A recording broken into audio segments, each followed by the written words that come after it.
Ladies and gentlemen, good evening and welcome to the Sathya Sai Parenting Talk by Mr. Robert and Mrs. Rita Bruce. On behalf of the host and organizers today, the Sathya Sai Central Council of Malaysia, we wish a warm welcome to our speakers, Mr. Robert and Rita Bruce, who come from America. It is indeed our pleasure and privilege to have Mr. and Mrs. Robert Bruce today with us, as both of them have vast knowledge and experiences to share with us on parenting. During their last 30 years of their spiritual journey, they have infused and practiced the teachings of Sathya Sai Baba in their lives and in bringing up their 4 children.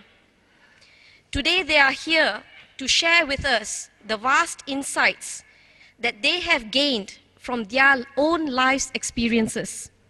Sister Rita Bruce has written and published 4 books, including one on Sathya Sai Parenting, on how to infuse spiritual values in parenting and in bringing up our children.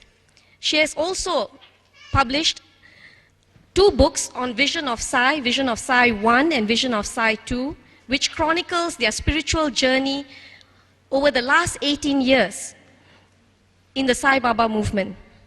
The last book that she has published is Love of Conscience, which she herself describes as the perfect model of Sathya Sai Baba's teachings on human values.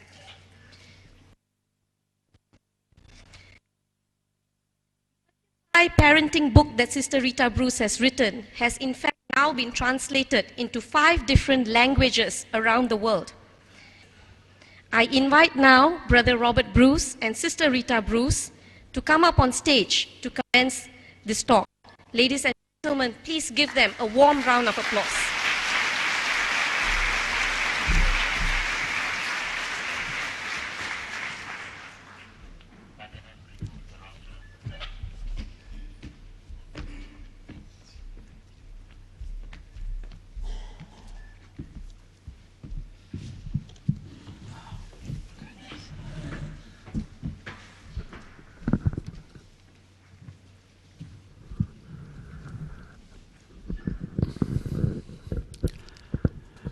Oh, welcome everyone.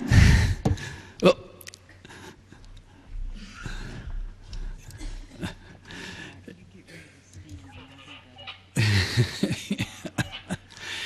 It is so wonderful to be in Malaysia, and we want to thank, of course, the Sai organization, the Educare Academy, and you know, it's like the tip of the iceberg.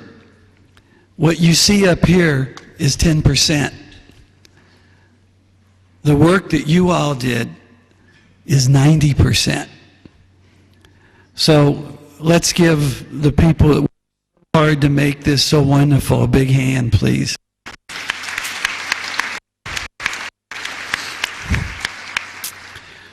Not too long ago we were in Switzerland, and it's a very unusual country. All the material for the workshop, like we had today, was translated into 4 languages: French, German, Italian, and English. At least I just did it in 1 language here. But it's really a language of the heart.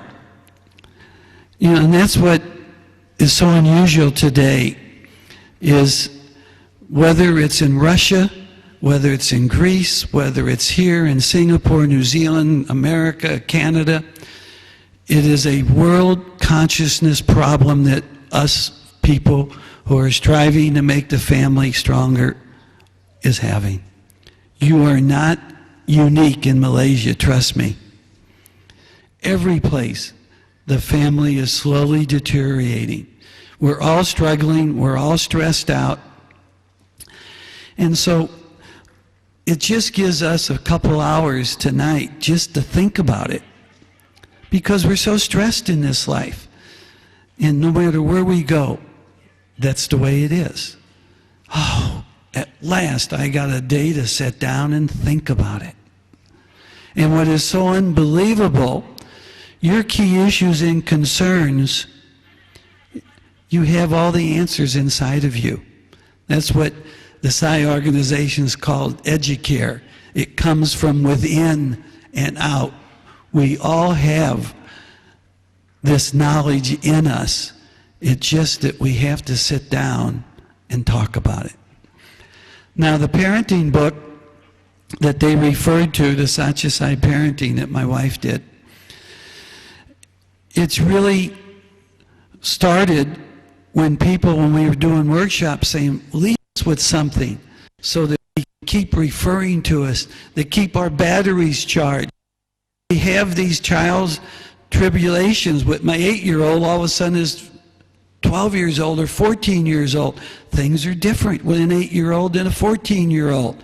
I got to keep reviewing and keep my inspiration going. And she was inspired from every place we went to write this. And she'll get into that more. And there's certain things in here that is very unusual. There's a lot of scientific knowledge. Sai Baba gave her information from his teachings, but scientists want other things than philosophical teachings. Give me facts. Give me things that are known. You know how the scientists are. I'm one of them. I'm an engineer. I'm not quite a scientist. I'm a little more practical than scientists and doctors. But it goes into what science has proven with early child development, why 0 to 5 is so critical today, why preschool is so critical. And what I've been reading in the papers in Malaysia, your government is such a visionary, and every one of you needs to support it because there is an awareness that the family value needs help. So really, give the government all the support you can. So, I think I've said enough, haven't I? She said to have everybody turn off their mobiles. Oh, everybody turn off their mobile. I'm not used to that. See, I don't have a mobile phone. I'm not used to the music going off and everything. Yeah, everybody's supposed to turn their mobile off. I heard something, I didn't know what it was. Okay. And if you're a doctor on call, sit in the very back, say you get an emergency call. Well, you can understand that. But for most of us, if your child's at the shopping mall and he wants to buy a pair of Michael Jordan tennis shoes for $150, you don't need to listen to it anyway. That's why you're here tonight. Good evening. Oh, turn the button. There we go. Good evening, everyone. Can you hear? It's a pleasure to come and speak and to be with you tonight to share some of the wonderful things that Robert and I have learned from Sathya Sai Baba and his teachings. I want to start off with just a little brief introduction about how I grew up so that you can understand how different life is today. My generation dies. When we're gone, there will be no one left to remember what life was like before television. I was raised in the Midwest, in St. Louis, in the suburbs. And I lived a block from the Catholic Church. I went to school, went to Mass every morning. My grandmother lived with me. Her sister lived with us. There were 3 children, my mother and my father. All of my uncles and aunts and cousins lived within walking distance. All of my friends that I played with were my parents' friends. They went to school, most of them together, and married each other. So it was a very tight, closed community. The extended family existed. I didn't know I didn't have a lot of money. All of our houses looked the same. We all played the same games in the schoolyard. And the most exciting thing we ever did was on a hot summer night, my dad would put us in the car and drive us further out in the country to catch a cool breeze. And if we were lucky, we could stop for an ice cream on the way home. And when there was a movie that was appropriate, it cost 10 cents.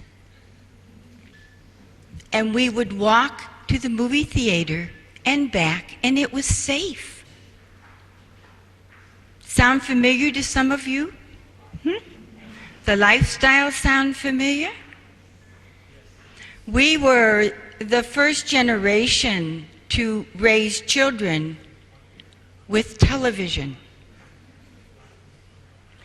And when I started raising my children, I was doing everything my mother and father had done, but it was not working. And I never understood why.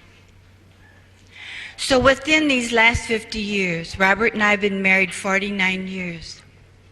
I have seen 5 generations, my grandmother, my mother's, my own, my children, and my grandchildren. I have a 27-year-old granddaughter, 6 grandchildren. So I have seen a great deal in this life, and I have experienced a great deal. And my whole thrust in life with the teachings of Sai Baba was to find out how to give love, pure love, selfless love, to my spouse and to me and to my children. Because if we do not love ourselves, we cannot give it to anyone else. From the time a baby is born, it starts like this. There's nothing written in the subconscious. I want you to view this human condition in a new way. I want you to look at our human being bodies as the most sophisticated video camera that ever existed. This is a communication center.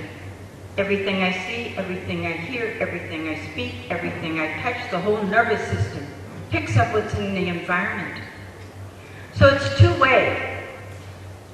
What we do from the time we are born is we are bringing data in and giving it out.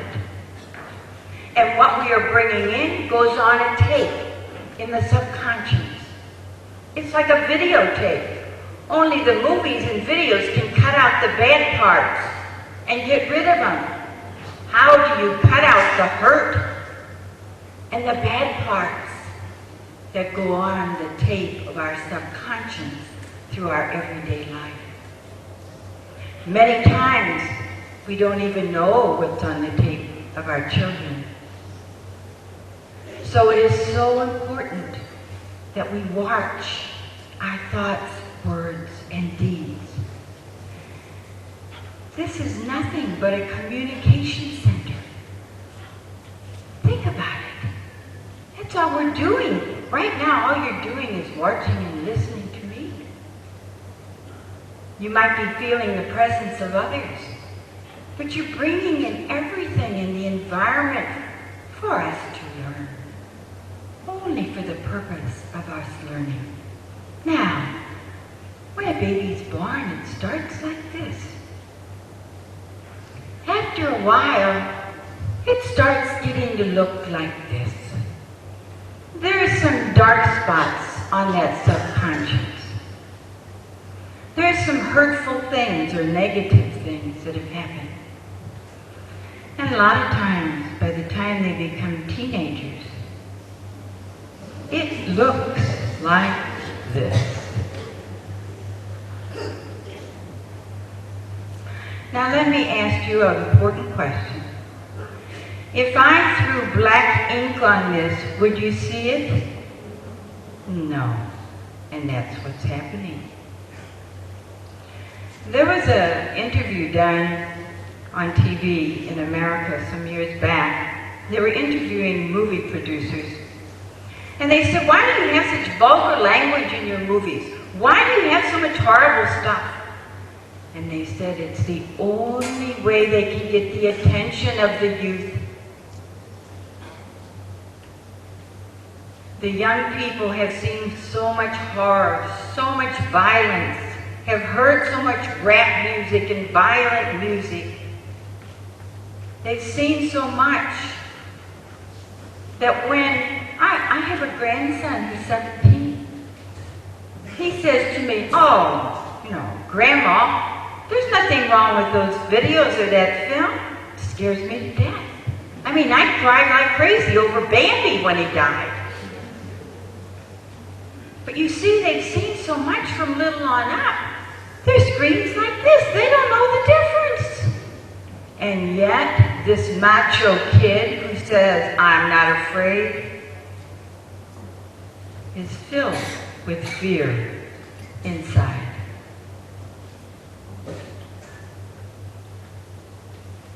When we have a newborn child, today, Baba has been telling us, as long as I've been a devotee and even before, that the most critical time in a child's life is the first 5 years. He has said many, many times that the most important thing that we can do for our children is to read, tell them spiritual stories, sing spiritual songs, sing uplifting songs, beautiful music, talk, laugh, be happy. So this is what happens. When a child is born, they have now done enough research that in the first 3 years, there's wonderful highways in the brain. They call them myelinated sheaths, the little runners. And the child doesn't have to understand that you're reading them a spiritual text or how to honor my mother and father. Little neurons go off in the brain, they spark. The child doesn't understand, but it is doing what to the subconscious? It's programming the subconscious.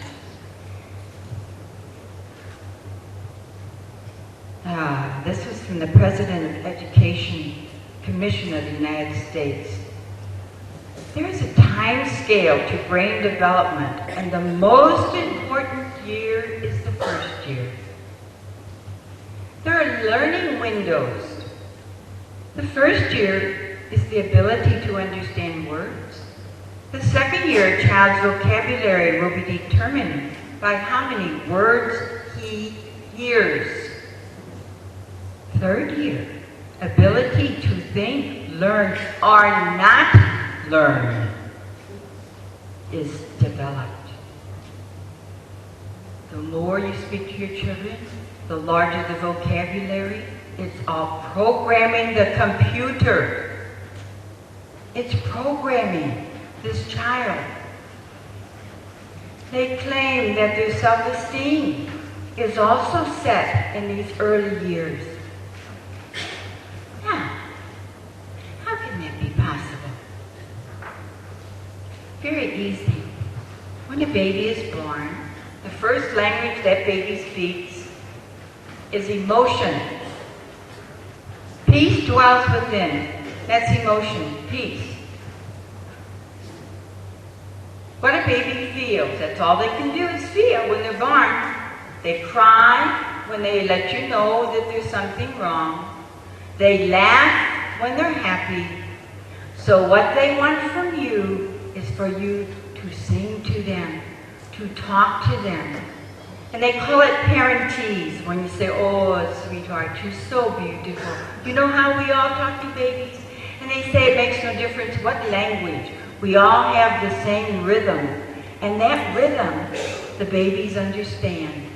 Isn't that interesting? It's the love that's coming through the emotion. Now let me give you 2 examples. The mother brings home a new baby. And the baby wakes up at 3 o'clock in the morning to be fed. The mother gets the baby from the crib and says, "Oh, hi, sweetheart. I love you so much. Are you hungry? Are you wet? What can mother do to help you?" And you take care of the child, and you talk to it so sweetly. You cuddle it. You love it. That's one example. The second example is the same scene. Baby wakes up at 3 o'clock. And the mother says, "I'm too tired to get up, you get up." Husband looks at her, "Don't bother me, you get up and take care of that kid." So they start fighting back and forth as to who's going to get up and take care of the baby. Meanwhile, the baby's there in the bassinet crying. Next thing you know, the neighbors are pounding on the wall, screaming, "Why are you making so much noise? You're waking us up." Now we got the neighbors involved, right? So we got mother, father yelling, neighbors yelling, meanwhile the baby's screaming. Mother finally gets up, yells at the baby, "Why are you waking up? Why didn't you sleep all night? I gotta go to work tomorrow. I'm so tired, I don't feel like doing this." So about the time that she finally gets the bottle into the baby's mouth, the baby starts sucking and goes, sucks a little bit more and withdraws. Mother says, "You're not hungry. If you were hungry, you'd be drinking this milk." So she puts the baby back in the bed, and the baby cries itself to sleep. Now, what is this teaching the child about self-esteem? The first example, it teaches the baby that someone loves me, someone cares for me, someone will be there to take care of me and help me. They like me. What's the second example teaching that child about self-esteem? You're too much trouble. You're bothering us. We don't want to take care of you. If you've got a problem, you go cry it out by yourself. Do you see the difference? Huh? Do you see the difference? Self-esteem is how you feel about yourself. Feelings are the first language of a child. And the more we can sing, the more we can play, the more we can talk, the more peace and harmony and joy in the house. But a baby comes home from the hospital, they put it in the crib or a bassinet, and they turn on the TV. And the kid hears all this noise. Can you imagine what's going on in that tape of the subconscious mind? If you want your children to learn a skill, music or art, sports, teach them before the age of 10. Because at the age of 10, a hormone is produced. And that hormone will destroy all of those little runners in the brain that are not strong enough and firm enough. So the best time you can teach your child is 0 to 5. If you want to teach them skills, do it before 10. Now this brings up another subject. Mothers. Most of the mothers are not staying at home. In America, we have 76% of the mothers are working. We have 10 million children under the age of 5 in daycare. 10 million children in daycare. Have you ever been in a daycare? They may have 3 teachers there, and you may have 30 or 35 kids. I've gone in them, and I've seen little kids that were sick, 2 and 3 years old, laying on a little blanket, sucking on their thumb, all alone in the world. And you wonder why our kids don't have any self-esteem? You wonder why they're trying to escape and they don't like themselves? You wonder why we grow up and we don't love ourselves? It starts from in the womb. I remember when my son got married, and he and his friends who were recently married. Their wives and them were all working. I had no children at that time. And he said they sat down and they analyzed one night when they were all together how much their wives made, and then they deducted what it cost for 2 cars, for clothing, for more gasoline, for daycare, for lunches out. And by the time they got done, it was scratched. What the wife was earning in income was just about eaten up because of fast foods. You're not home to stay at home and cook. Because of all these additional expenses. We think many times we can't afford to stay home. But if you realize that this child is your primary responsibility, there's no job in the world that is important as molding the character of another person. None. Look how long he worked. Do you think they remembered him after he was gone for 2 months? Are you kidding? Probably after 2 weeks they didn't know what he did. But the work that I did will live after me for 100 years. The mother is the primary caretaker in the house. We have the nature and the ability to take care of children and to sacrifice.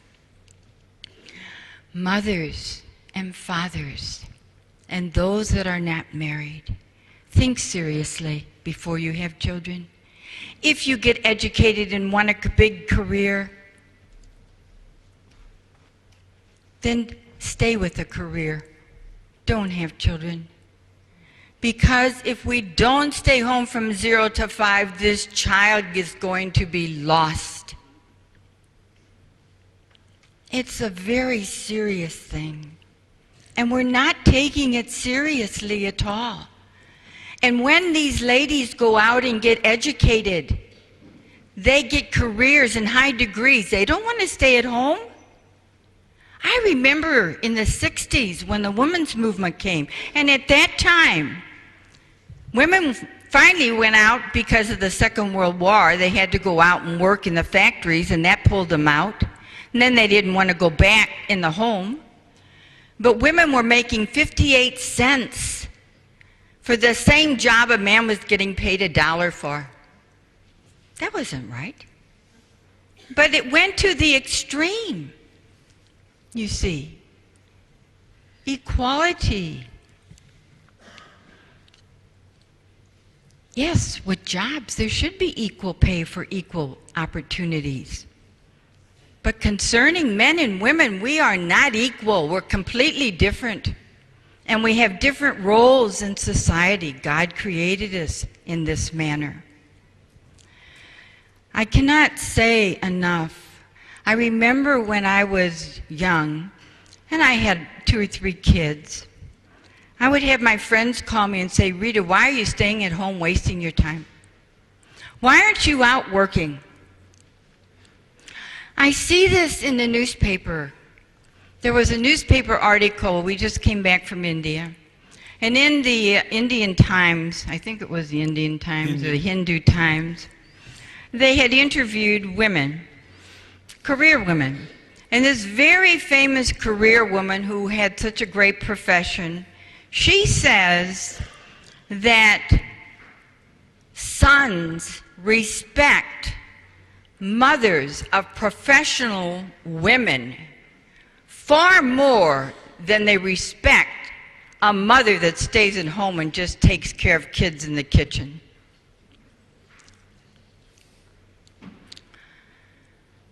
Such humiliation. I've seen it all through the 60s, 70s, 80s, and now I'm seeing it all over again in India because they've only had TV about 10 years. It breaks my heart. I know what they're doing. They're programming They're programming all of us. We are so programmed we don't have an original thought in our heads. It's all coming from the media. But let's go back to the roles of a man and a woman. Now do this brief. Put both of them up, hon. This is the job of a man. Now, I don't want anyone to get a concept that we can't do both. We can do both. But God designed the men to provide food and shelter and education. They were to inform the children with knowledge about what goes on in the world. That's the man's responsibility, to teach his child how to function in the outside world, about laws, what's right, what's wrong, what's ethical, so that they have a good name for their children. They grow up and have a good name in the family. Protection. The father and mother work together as a team, but the father is concerned about these things. Even if a mother works and contributes the money, the father will still worry about the bills being paid. He will still worry whether he has enough money for the child's education. It's a part of his program. We can do both, and it's important for the male and the female energy to be balanced in both of us. But these are the man's gifts. Functioning outside of the home is easier for them. Now the woman's gifts, she sustains life. She is the vessel of creation. Can you imagine? We're feminine energy of the universe. We're the vessel that sustains life and continues life. Baba looks at the male students and says, if it were not for your mother, you would not exist. You must honor your mother and father more than anything else, for they are the ones that have given you birth. Isn't that beautiful? Sai Baba taught me the role of a woman, and I'll tell you, I was so confused with the women's movement, I didn't know whether to wear pants or a dress.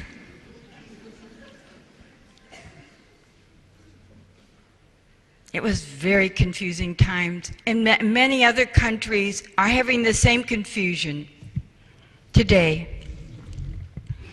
A woman is a caregiver. She naturally has devotion. I used to go to the Catholic Church and I'd sit there in church and I'd think, how come all the pews are filled with women? Where are the men? Sai Baba says we have a natural ability, and it is a woman's job to bring her husband and her children to God. Now, sacrifice. Oh, Sai Baba teaches that a woman will sacrifice her very life for her child. He says a husband will go so far and then not continue. It's our natural gift. That's what we're made for. Stop and think about it. Do you know the greatest sacrifice that exists is giving up your own body for a child inside? Just think about it. I don't know how many of you men would do that. It's not easy having that thing run around inside, punching and hurting and nausea and labor pains. I mean, you cannot imagine. But the first thing that you do with a child is give up your own body. You sacrifice your own body. You nourish that child from within. But we have to continue nourishing that child. It is the lifetime commitment. A lifetime commitment. You never get rid of the child. Even when they grow up and have kids, you're grandparents. Then you are examples. Now, let's see how this works. There's 4 steps to every action that we do. We have thoughts. Thoughts give rise to words. Words lead to deeds. Deeds bring consequences, and consequences give rise to more thoughts. We are not... I was just going to say, why is this here all of a sudden? Because this is where the family unit is breaking down. Spoiling, spoiling, spoiling. The media has come into our house. If a stranger knocked on the door and said, "Can I come in and live with you? Gee, can I tell your child what he should do? Should I sit there at the dinner table? Should I talk to him while he's doing his homework?" What would you say? You would say, "No, get out." I think probably the average TVs in Malaysia is probably 2 in every house. And I bet it's on at dinner time. You're tired, you're exhausted, I'll just turn the news on. Oh God, I gotta listen to that nonsense too. I mean, it's bad enough being stressed out at work, but when you turn the news on, it's even worse. Because this is hard to believe, but in Bangalore recently, when I was there, they have more cable TVs than I have in Tampa, Florida. They got 70 channels of cable. Oh, I couldn't believe it. And it's in every language imaginable, from Malaysia, from Singapore, from Japan. I mean, it's all over the world is being seen there. I think I got about 20 channels at home, unless you want to spend all kinds of extra money to get on these crazy dishes and stuff. But they got a normal plug-in with 70 channels. Crazy. Look how the family's being bombarded. Now, you tell your child, you are not going to have that cake with chocolate ice cream unless you eat all your food on your plate. You had a thought, you had a word. Now why don't you tell what happens, mother? You've been working all day. You come home. Or you haven't been working out, but you've been running, taking the kids to ballet, you took them to the swimming class, you took them to t-ball, you took them to soccer. Oh, let's see, and maybe you had to get a shot, and you had to go fill out a form at school to get permission for him to go on this field trip. And you come home and you're pretty exhausted, and you just told the kid that Dr. Evie said you have to eat vegetables every day so you can have a healthy skeleton. And we know he's right. So, do you know the patience that it takes to outweigh a child? That child will sit there and play around in those vegetables and won't eat that food. Everybody else is eating, you've done the dishes, and the kid's still sitting there. No matter what you say, that child won't eat those vegetables. You've all seen this scene, haven't you? Huh? Finally, you get so tired, you just say, oh, you take the plate away, you wash it, you want to get done, you want to get out of there, you give the kid the cake and the ice cream, because if you don't, he's throwing a temper tantrum. He's screaming, yelling, crying, kicking. So, the consequence is you gave in. Now, let's see what that does. Just leave it there, honey. Okay. It gives rise to more thoughts. Now the child now knows, if I outweight mom and dad, I'll get what I want. How many times when you're on the telephone do they ask you if you can go to a friend? Oh, yeah, and you don't even know what you're and to. Or they'll hit dad when he's watching a sports event or reading the newspaper. Right?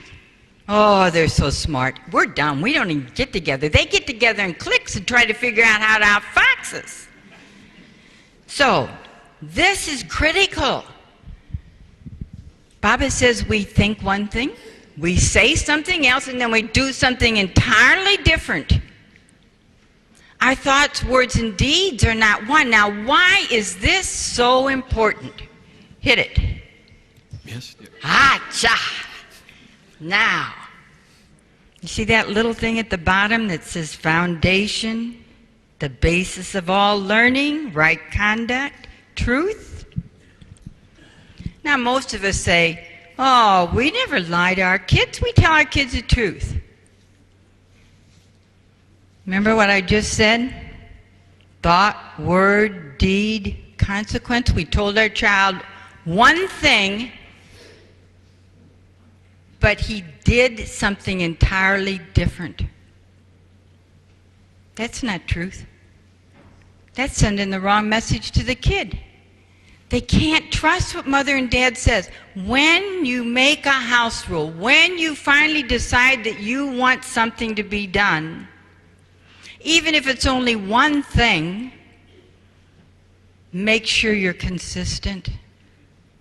I had a terrible time being consistent. We would tell the kid one time and follow through, and another time we would tell them and we wouldn't follow through. So it sends mixed messages to the children, and what they're learning is that what mom and dad think and say, they don't do. We have to be aware of the consequences. Okay, honey. Now, I want to connect this real fast for you. There's 4 steps to an action. Thought, word, deed, and consequence. Thought is our knowledge. The word is the decision. I will do. That's the word that we heard started creation. That is the sound that we heard started creation. The decision. The deed is the performance of the act, and the consequence is the result. So for everything we do, there's thought, there's a decision, there's an action, and there's a result. The intellect is where we think. That's where thought exists. Discrimination is where the decision-making process is. We learn through what we do, whether it's right or whether it's wrong. That's the rational, the reasoning aspect of man. Emotion is our motivation for movement. E-motion. Emotion. Why do you think they spend so much money bringing in motivational speakers when you're in sales? To motivate you to move, right?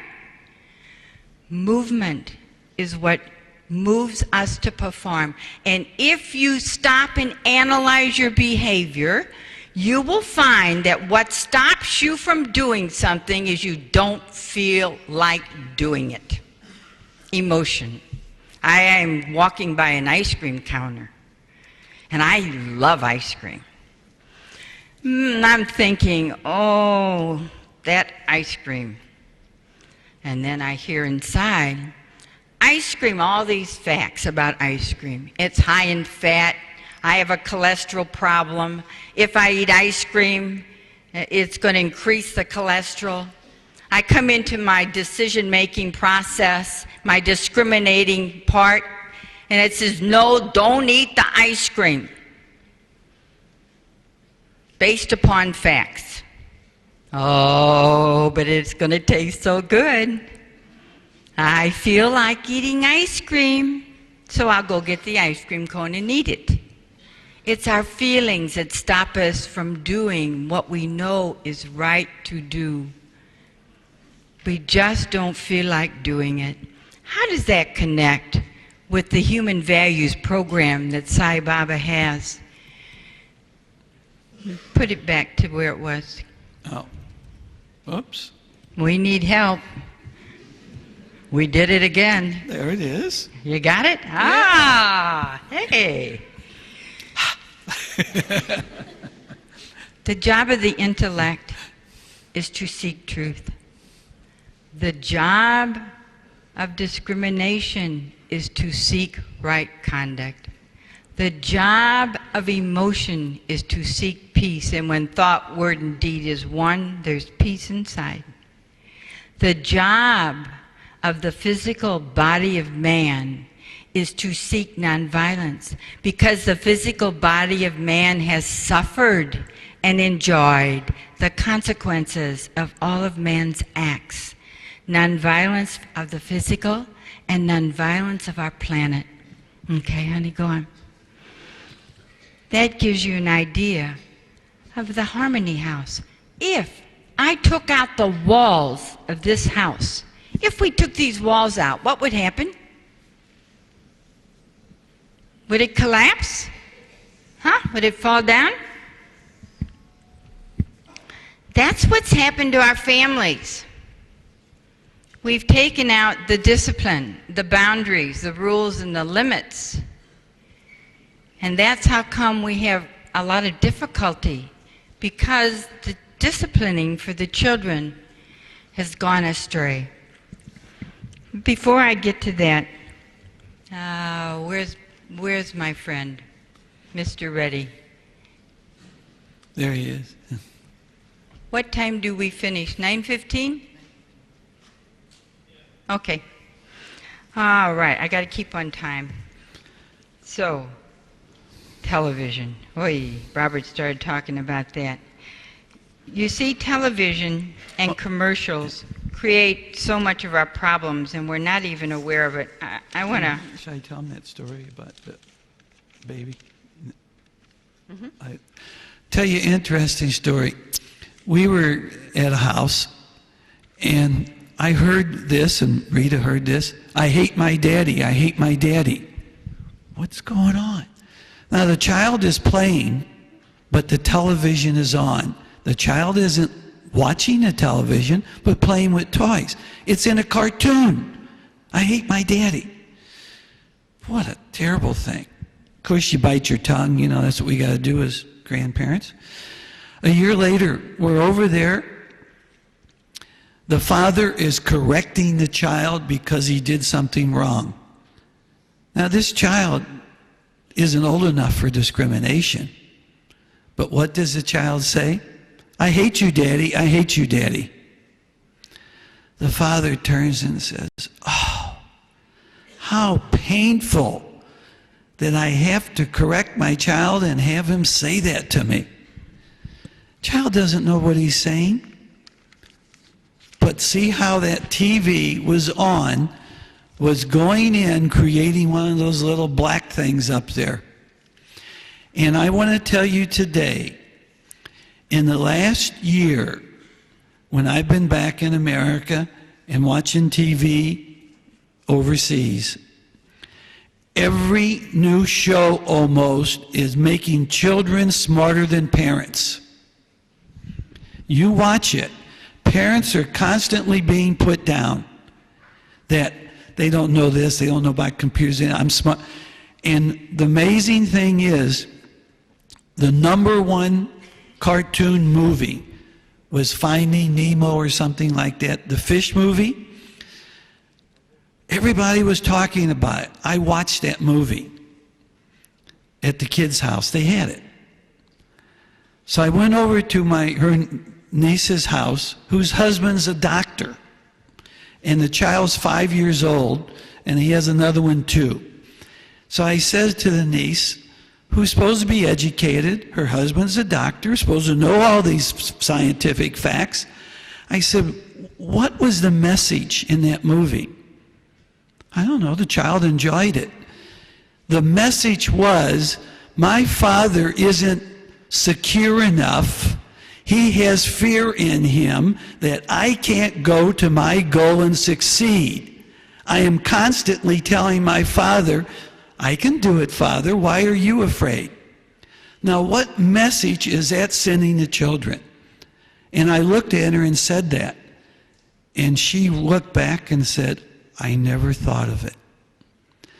Do you see how we have to, quote, not only end the day with patience, but take time to analyze this media influence that we've allowed this stranger into our house. We were talking with some young adults in a workshop one day. They said, "Auntie, Uncle, all you worried about was television. You do not know what's on the internet." When we was in New Zealand at a Sai conference, the president got up and said, "Please everyone pray. A young adult has locked himself in the room. He's going to commit suicide at home." On the internet, now this was about 10 years ago, some old nut was getting groups of kids in a chat room that if they all killed themselves at the same time, something wonderful was happening. And the parents rushed home. The young adult leaders rushed home. They saved his life. That Tuesday at a public meeting, the president got up and told all these parents what happened.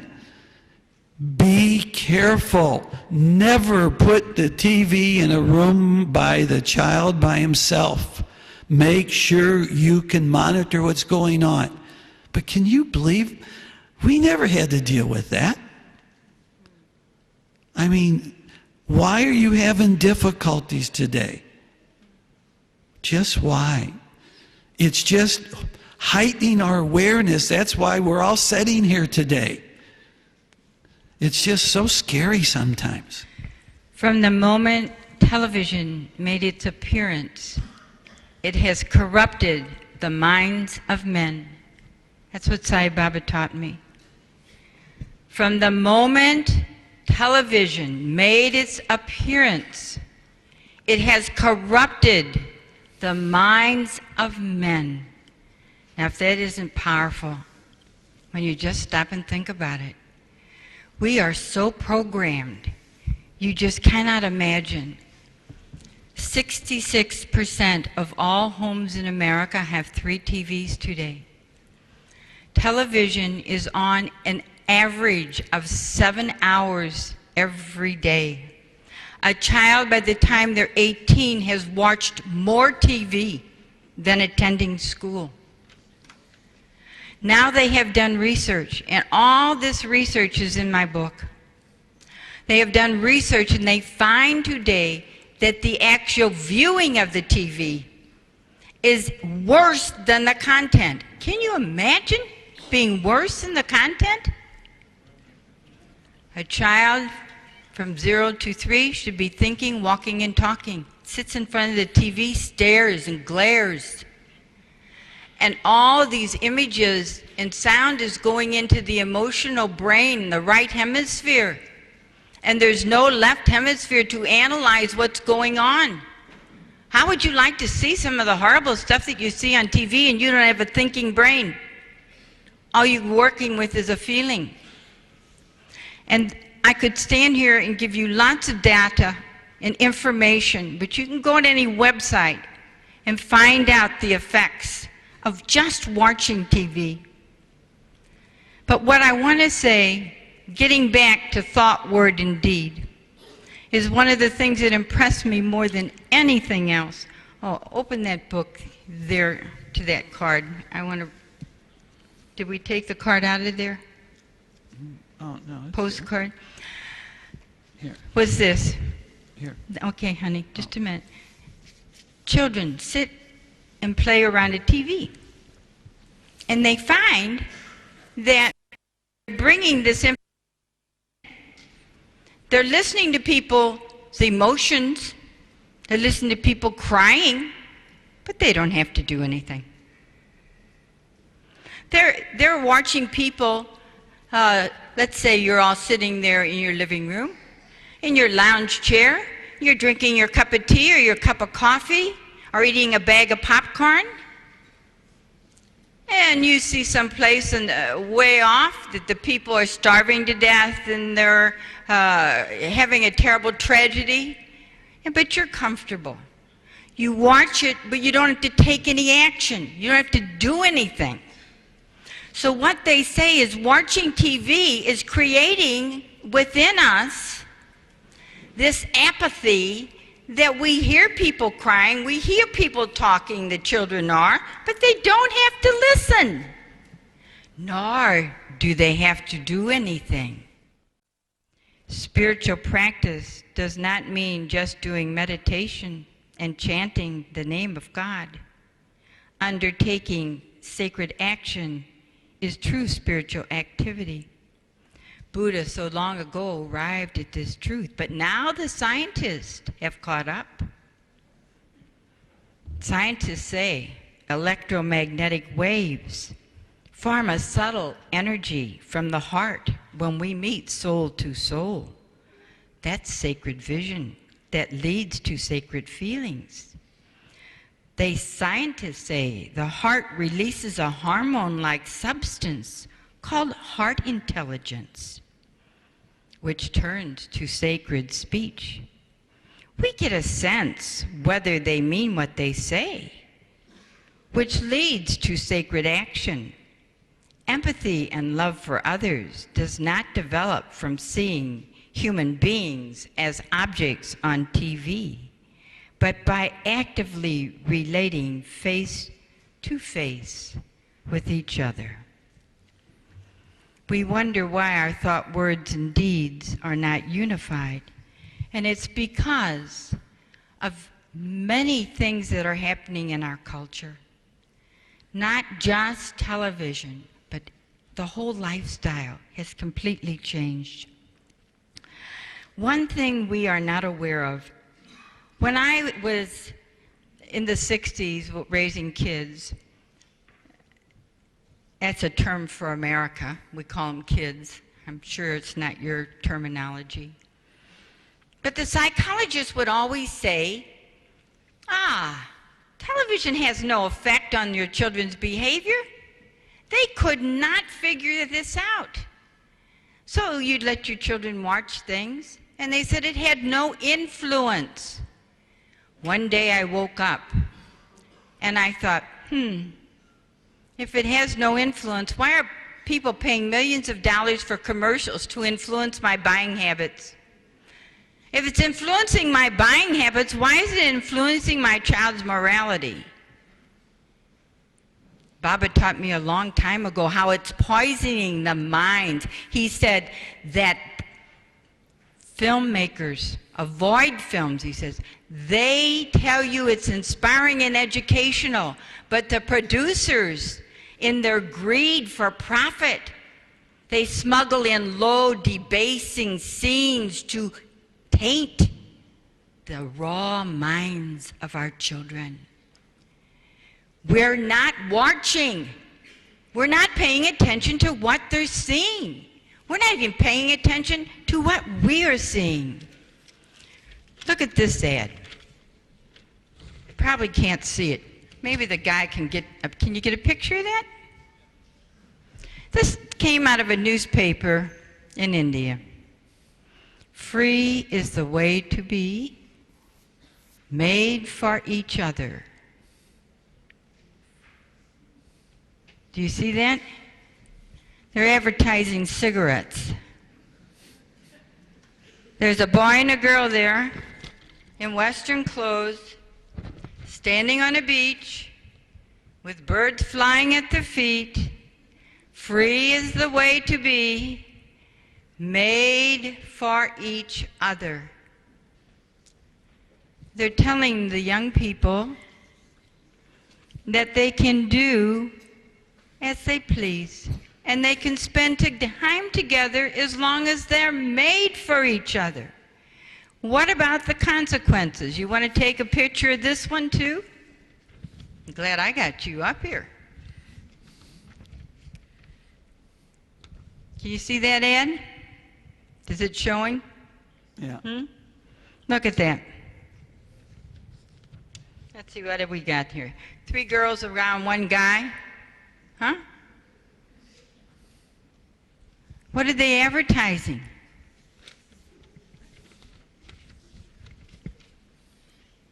No escape, it says. Now we got Barbie. You know everybody like Barbie and Ken dolls? This is a new one. Barbie dumps Ken. Ditched Ken after falling for Blaine, a wild surfer from Australia, even though they had been going together for 43 years as a couple. Yeah, but tell them really what the reason. Read the rest of it. This is really important. This really bugs me. The couple was an example of one of the most rock-solid relationships ever. Now, Ken claimed the split-up was mutual. How many times have you heard your young people say? But according to the report, the stunning Barbie ditched Ken after falling for a hunk like Blaine. We can't even take our innocent little 6, 7, 8-year-old children anymore for granted the nonsense they're being given. Now, as a grandparent, you would naturally send them a Barbie outfit, wouldn't you? I mean, we've known Barbie for 43 years. What's wrong with Barbie? But in the outfit, there's going to be a Blaine that you don't even know about. And your little kid's going to see this kind of nonsense.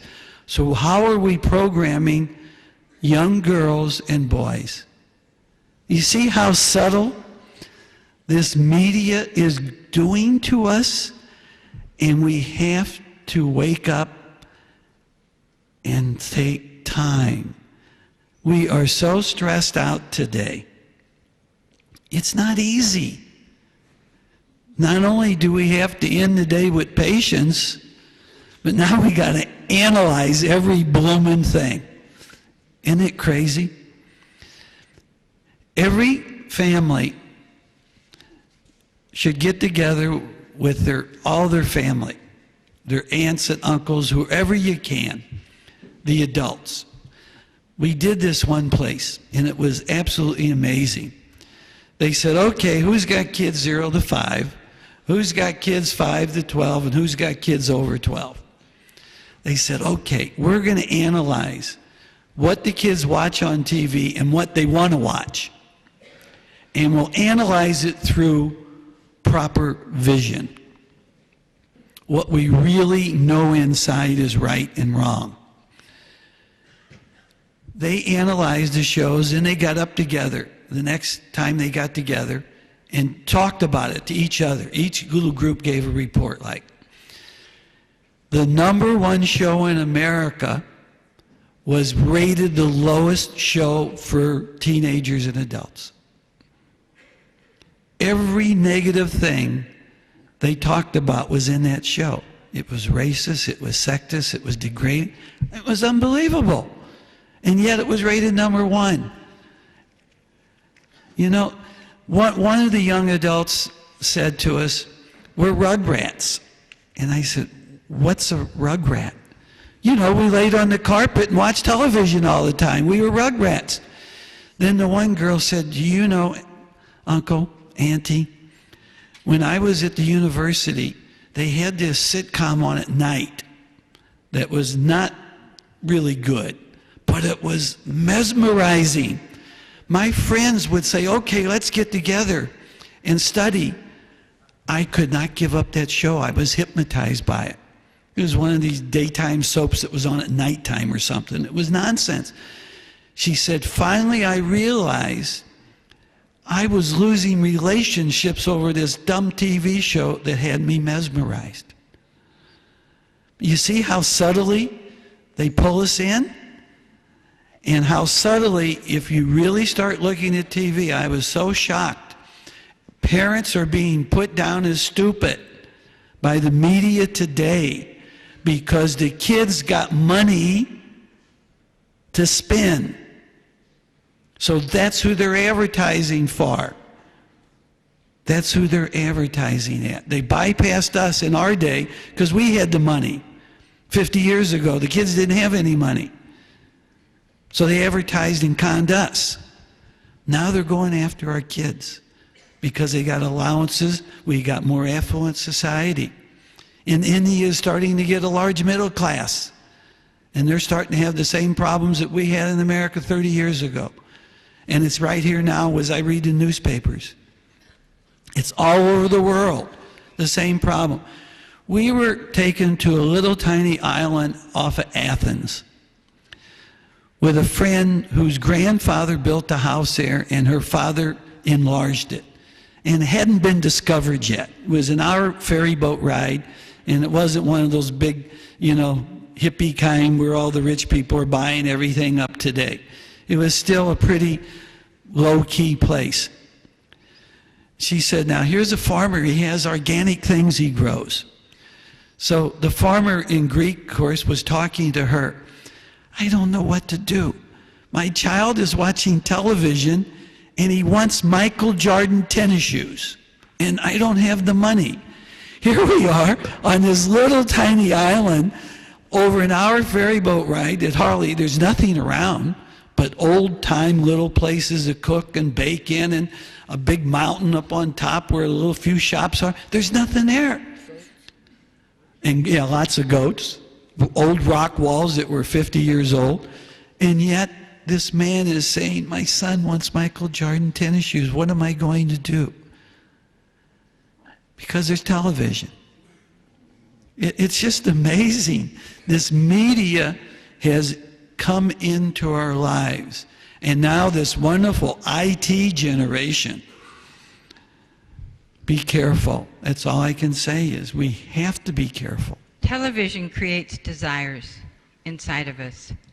And if you don't see something and you don't know about it, you don't want it. But since it's broadcasted all over today, we all see things and we want them. And so we got both parents working, we got everybody stressed out, trying to achieve what we think is going to make us happy. And then when we get it, within 2 or 3 months, the joy of it is gone and there's something else in its place. My youngest daughter has got 2 children, 7 and 9 now. 4 years ago, after the second child was born, they had more toys than my whole 4 kids had their whole life. His parents spoiling and buying him things, them buying. She had, this is a God's truth, she had toys in the family room, toys in the living room, toys in the bedroom, toys in her bedroom, and toys in the bathroom, in the kids' bathroom, and their bathroom. It was in the kitchen, I forgot that. Don't forget the toy room. Oh yeah, and the basement. We had basements. They have basements in St. Louis. And then toys in the patio. I couldn't believe it. Now, when that kid gets a new toy, what's the big deal? Nothing. I got another child who was on drugs, who's off of drugs, who was married, whose husband died, who raised a child with no money, nothing.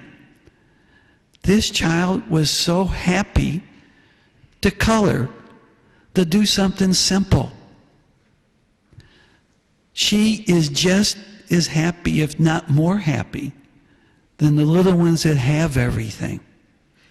Now, the 9-year-old says, oh, this boy down the street is so wonderful. I said, oh, is he speak nice and he's polite? Oh, no, Grandpa. He can do this Game Boy. Man, he is fantastic with this thing. And Rita says, but Vinny, all that means is he has hand and eye coordination. Does he treat you nice? Duh. There's silence. The kid is said how wonderful he is because he has hand-eye coordination. When she was a child, someone wrote the F word on a post. The parents found out about it.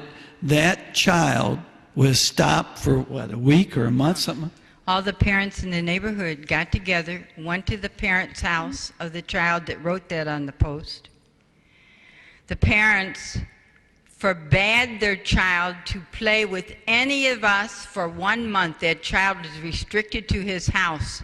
You can hear that same word in one movie at least 15 times today. And they try to tell me, the young people, oh, it's no different today than it was when you grew up. Were you there? No. It's much different. It's much different. We had more time for each other.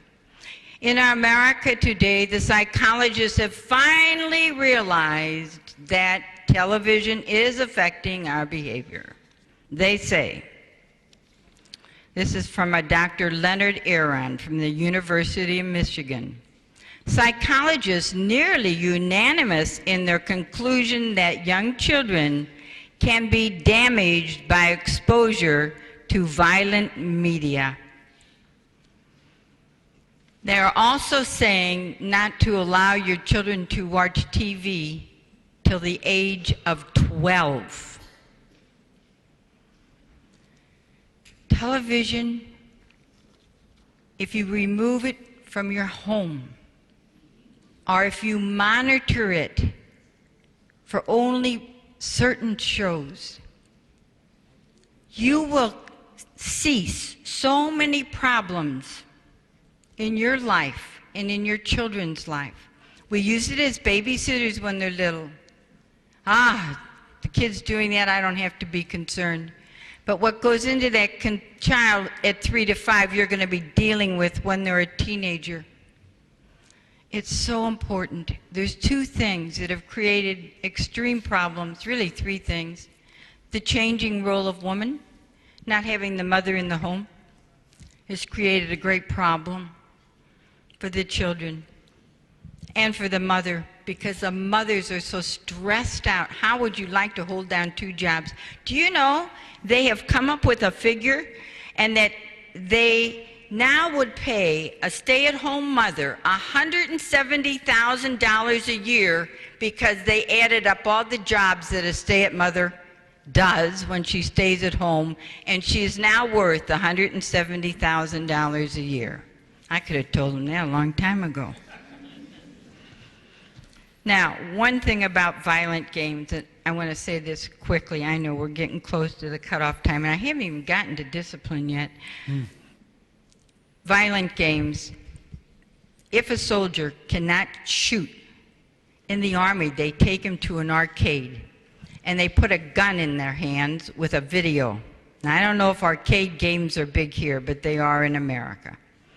And they all got guns, and these little kids are sitting there shooting. That's how they trained. That's how they trained the soldiers who couldn't shoot how to shoot, by taking them to an arcade. And I know you've read in the newspaper how kids come into a school and shoot kids, right? We're so silly. We don't think about the results. We don't think about the consequences. Thought, word, deed, consequence of our act. Baba tells us, discipline trains you to put up with disappointments. You will know that life has both ups and downs. I got discipline up. Psychologist. Take that back. Oh, okay. Because I don't know if we're going to get time for all that. The other way. That's it, honey.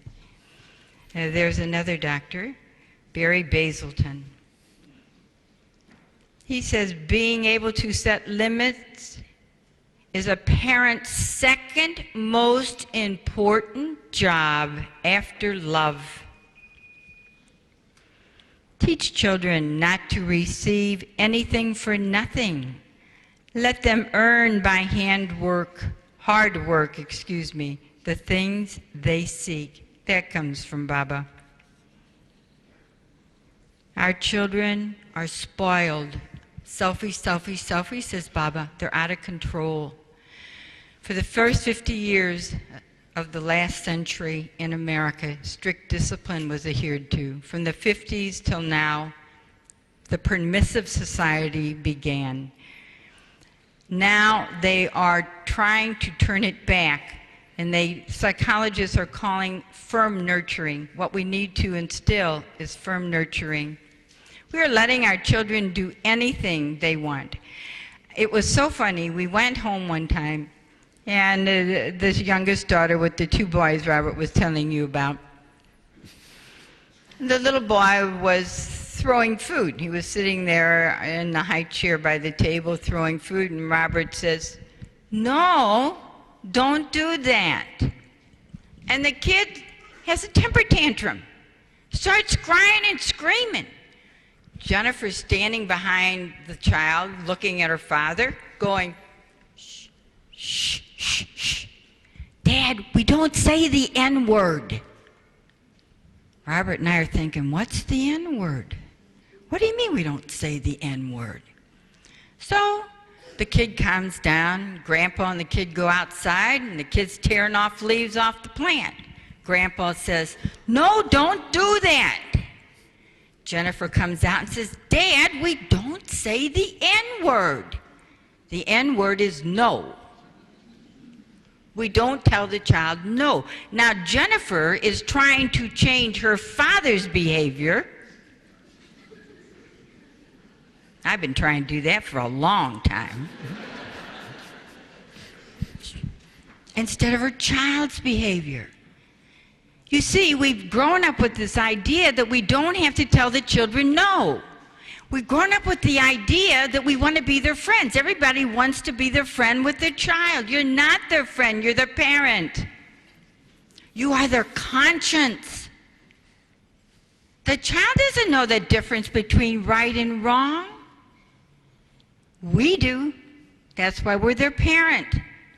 It's very important for us to make the distinguishing line between this is them, this is you.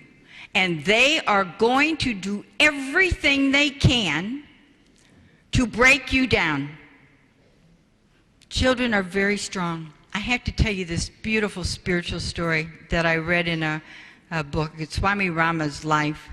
And when he was a young boy, his name was Bole. And he had a sage, an ancient sage, who was his teacher. And so they were going down to the river to bathe in the morning and then say their prayers. As they were walking by, down the street, they seen a sweet shop. Ah, Bole wanted a sweet. The sage says, "No, you can have a sweet. After we go to the river, bathe and say our prayers, then you may have your sweet." The child had a temper tantrum. Screaming, crying, yelling, carrying on. The sage is very wise. He went and sat beside the road. But the proprietor couldn't stand the kid making so much noise outside his shop. He's driving away business, so he comes out with a sweet. The sage says, "No, we don't take this sweet." He repeats, "You can have a sweet. After we go down to the river and bathe, say our prayers, then you can have a sweet." Child's still crying. Now the child's smart. A truck is coming, so the child lays in the middle of the road. The child's laying in the middle of the road. "Oh, I'm going to get it now," thinks this child. "I'll scream, yell, and carry on. He'll do something." The truck stops. Truck driver rolls down his window. He says, "Get this kid out of the middle of the road." The ancient sage says, "Just run right over him." Good, huh? Good? Isn't that good? Huh? It's so important that you realize your role. And you are a parent. And that's how much determination a child has, and they're going to fight you every inch of the way. My kids used to say, "Mother, you're so old-fashioned." Have you ever heard that one? And you know what I'd say? "Oh, yeah." And if old-fashioned means good morality, you better believe it. You better believe it. You got to be strong. Don't let them whittle you down. You want good children. You got to mold their character, and it takes firmness. It takes strength of character on yourself. And don't let them get by with this stuff. Just because everybody else in town is doing it, they don't have to do it. Spend more time together. Do chores together. I said to my mother one day, just once, "I'm bored." "Oh, wonderful," she says. "Here's a bucket of water and a rag. You go wash all the windows in the house." Do you think I ever got bored again? Huh? You got to get creative. You got to get creative. We did a session today called Back Talk in our workshop. And it's quite interesting. And I'm only going to give you a little tip about it. We speak so much and we talk so much that our children don't listen because of the media. My kids would play the mute button on the control. I'd talk and they'd go, there she goes again. And they didn't listen. We've gone through 50 years in America of psychologists telling us we must explain why we're doing things so our children understand, communicate, and talk to them. And so that's what we've been doing, talking. But they're not doing, and we're not putting any restrictions or no discipline, no limits, so the house has fallen down.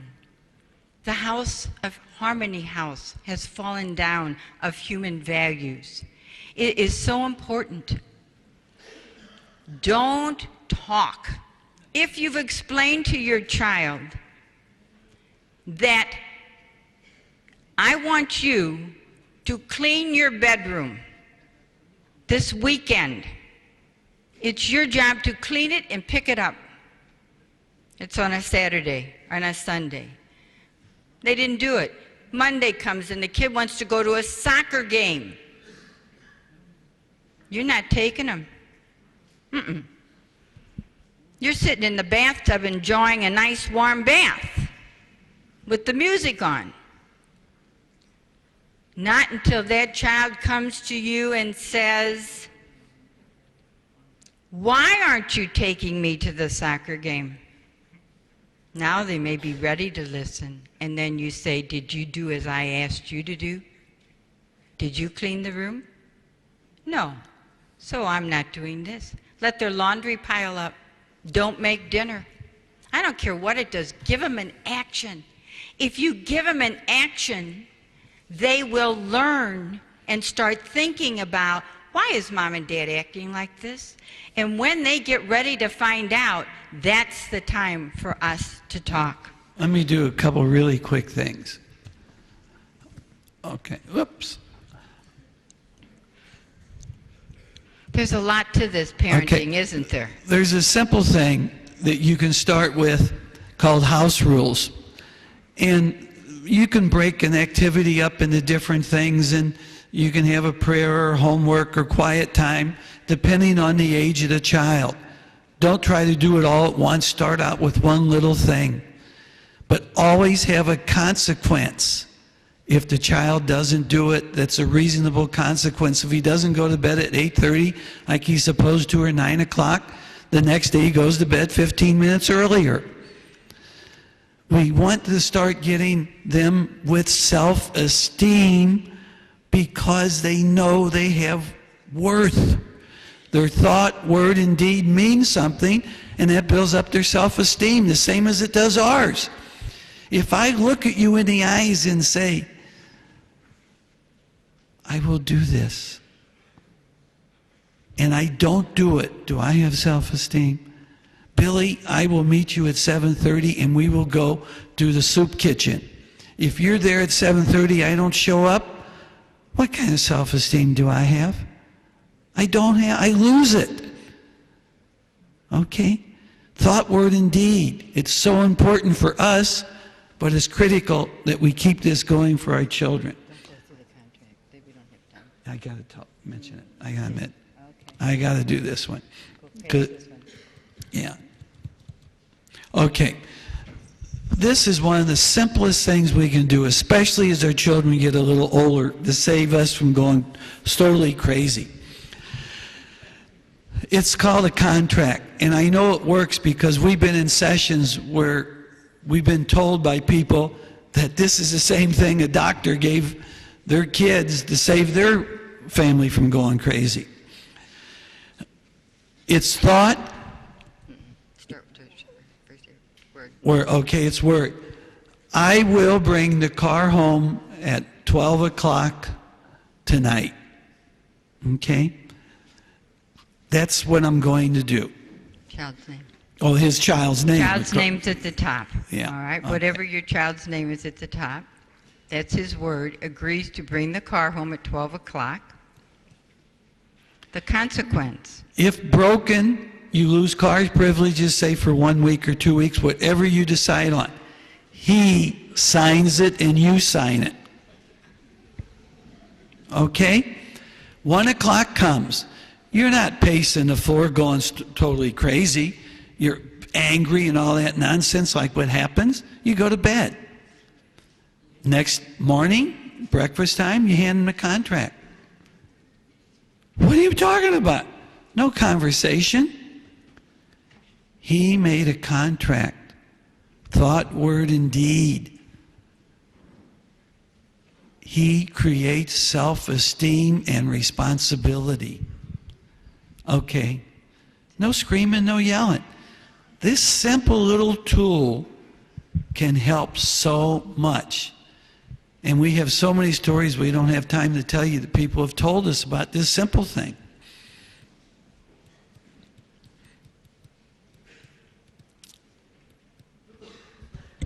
We don't have time for any more, but that simple contract that Robert just talked about, we need to teach our children that when they say something, that they do it the same way with ourselves.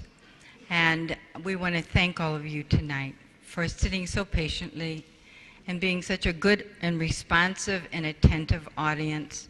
We've had a lot of fun sharing with you, and we want to thank the Malaysia Sai organization here for bringing us here to share, and perhaps another time we'll be able to come again. We love doing this. We love being with all of you. Thank you again.